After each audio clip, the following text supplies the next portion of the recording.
আমরা যখন প্লেনে করে লং ফ্লাইটে ভ্রমণ করি তখন নামাজ পড়ার জন্য কোন সময় অনুসরণ করব?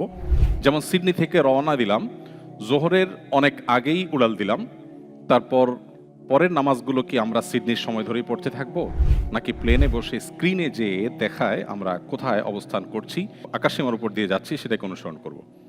অবশ্যই আপনার প্লেন যে ল্যান্ডের উপরে অবস্থান করছে সেখানকার টাইম ফলো করে আপনাকে নামাজ পড়তে হবে। এক্ষেত্রে টাইম কিভাবে নিরূপণ করবেন?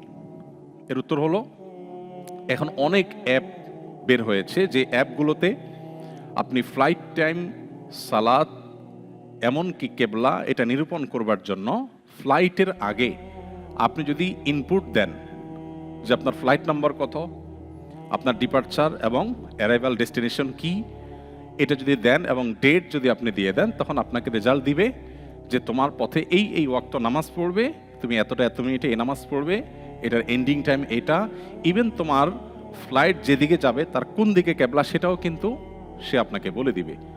অত্যন্ত ইজি হয়ে গেছে, অতএব এটা আমরা করতে পারি। আর অপশন নম্বর 2, আমরা নিজেরা ধারণা করে নামাজ পড়তে পারি, এবং এটা আমাদের জেনে রাখা বেশি গুরুত্বপূর্ণ অ্যাপসের চাইতে। সেটা হলো 5 ওয়াক্ত নামাজের, এখন তো আমরা ঘন্টা মিনিট ঘড়ির কাঁটা দেখে নিরূপণ করছি, যখন ঘড়ি আবিষ্কার হয় না তখন তো নামাজের বিধান ছিল।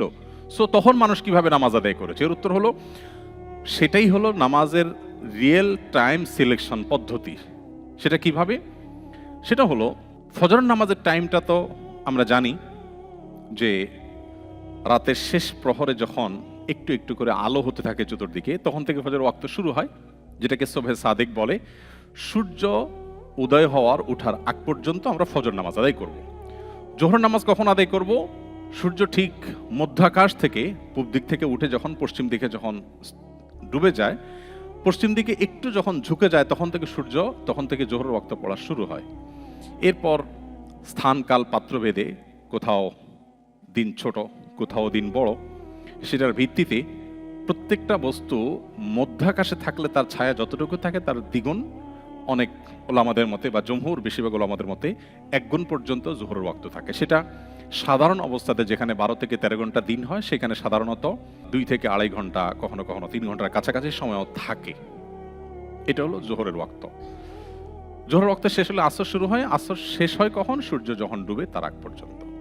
সূর্য ডুবার পর মাগরিবের ওয়াক্ত শুরু হয়, তার ঘন্টাখানিক ঘন্টা দেড়েক পরে স্বাভাবিকভাবে এশার ওয়াক্ত শুরু হয়। অতএব আপনি আন্দাজ অনুমান করে নামাজ পড়বেন, আপনার নামাজ হয়ে যাবে। আর যে সমস্ত ফ্লাইটে এই সমস্ত ফ্যাসিলিটিসগুলো পাওয়া যায়, আপনি আগে থেকে প্ল্যান করে, আপনার যদি কয়টা টাকা বেশিও খরচ হয়, সে সমস্ত ফ্লাইটে আপনি টিকিট কাটতে পারেন। আমি এবার মালয়েশিয়ান এয়ারলাইন্সে এসেছি, যদিও এর আগে মালয়েশিয়ান এয়ারলাইন্সে একাধিকবার আমার ট্রাভেল করা হয়েছে, কিন্তু এবার আমি সারপ্রাইজড হয়েছি তাদের এই ব্যাপারে কোঅপারেশন দেখে।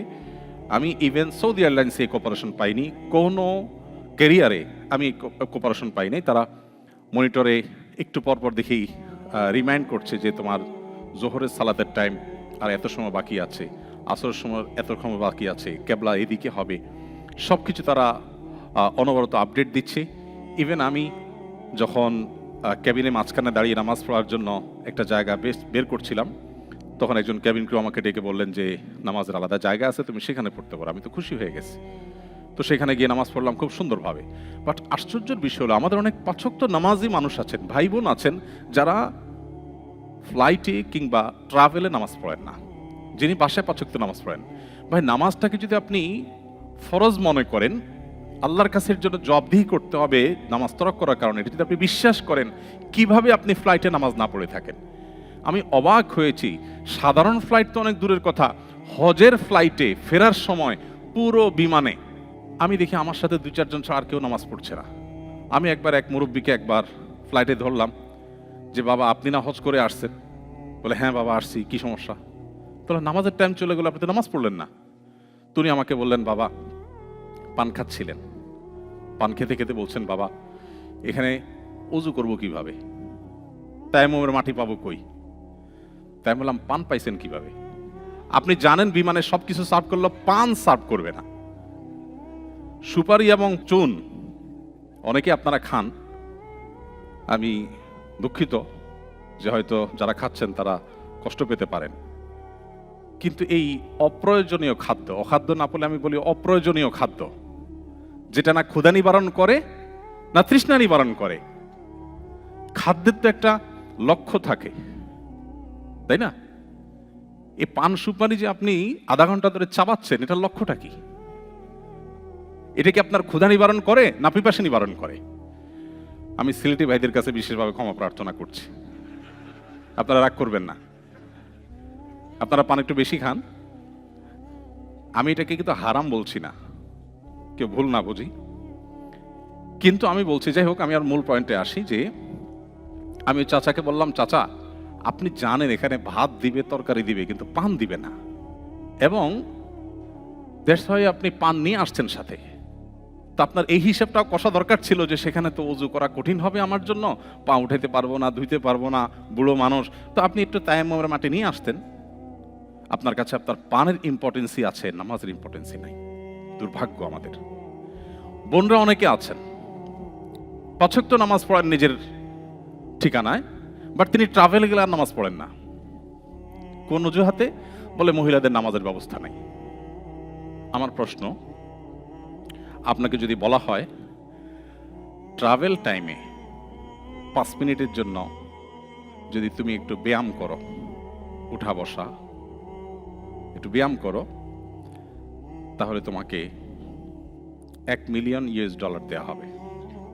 আমি বোনদের কাছে জানতে চাই, কোন কোন বোন বলবেন না আমার তো এখানে আসলে সেরকম কোনো পরিবেশ নাই, সো আমার $1 মিলিয়ন দরকার নাই? কেউ আছেন? $1 মিলিয়ন লাগবে না, $1000 দিলে যথেষ্ট হবে। কি বলেন?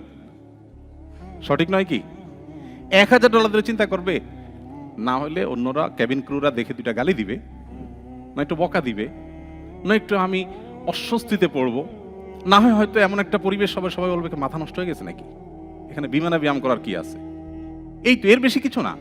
বাট আমি তো $1000 পেয়ে যাব, সেখানে যে নামাজের বিনিময়ে জান্নাত পাওয়ার কথা আছে, সেই নামাজকে আমরা কিভাবে কম্প্রোমাইজ করি? প্রিয় ভাইয়ের আমার, ওমর রাদিয়াল্লাহু তাআলা আনহু বলতেন, লা হাজ্জা ফিল ইসলাম লিমান তারাকাস সালাহ, যে ব্যক্তি নামাজ ত্যাগ করে ইসলামের তার কোনো হিস্সা নাই, কোনো অংশ নাই, এই জন্য নামাজ ত্যাগ করতে পারেন না। আমি আমার মাকে নিয়ে একবার ট্রাভেল করছিলাম ঢাকার গাবতলী থেকে যশোরে। আমার মনে আছে বাস ছেড়ে দিবে, 10-15 মিনিট সময় আছে, এদিকে নামাজের ওয়াক্ত চলে যাবে একটু পরেই।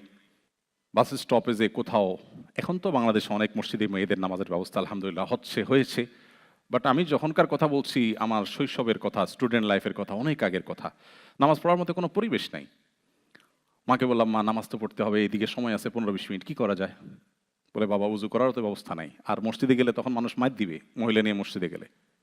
আর অনেক আগের কথা, এখন মানুষ আলহামদুলিল্লাহ অনেক কিছু বুঝছে এবং সহনশীল হচ্ছে। তো একটু পানি কিনে ধরলাম, রাস্তার ধারে দাঁড়িয়ে তিনি উজু করলেন সম্ভবত, আমার যতটুকু মনে পড়ে। এরপর আমাদের গাবতলীর মতো এর সমস্ত জায়গাগুলোতে আপনারা জানেন কত কনজাস্টেড থাকে দোকানগুলো। একটা মুদি দোকানে গেলাম যেখানে মাল সামানার জন্য ভেতরে ভালো করে 3-4 ফিট জায়গাও নাই। দোকানদারকে বললাম, ভাই আমার মা অনলি 2 রাকাত নামাজ পড়বে, জাস্ট 2 মিনিট টাইম লাগবে, আপনার দোকানের মধ্যে কি আপনি জায়গা দিবেন?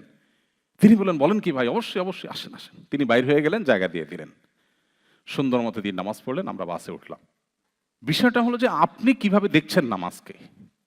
আপনার কাছে যদি নামাজ ফরজ এবং এটা না পড়ার কারণে আল্লাহর কাছে শাস্তির মুখোমুখি হতে হবে, সেটা যদি আপনার কাছে সত্যি বিশ্বাস আপনার অন্তরে থেকে থাকে, আপনাকে পৃথিবীর কোনো শক্তি নামাজ থেকে বাধা দিয়ে রাখতে পারবে না, আপনি যে কোনো মূল্যে আদায় করবেনই।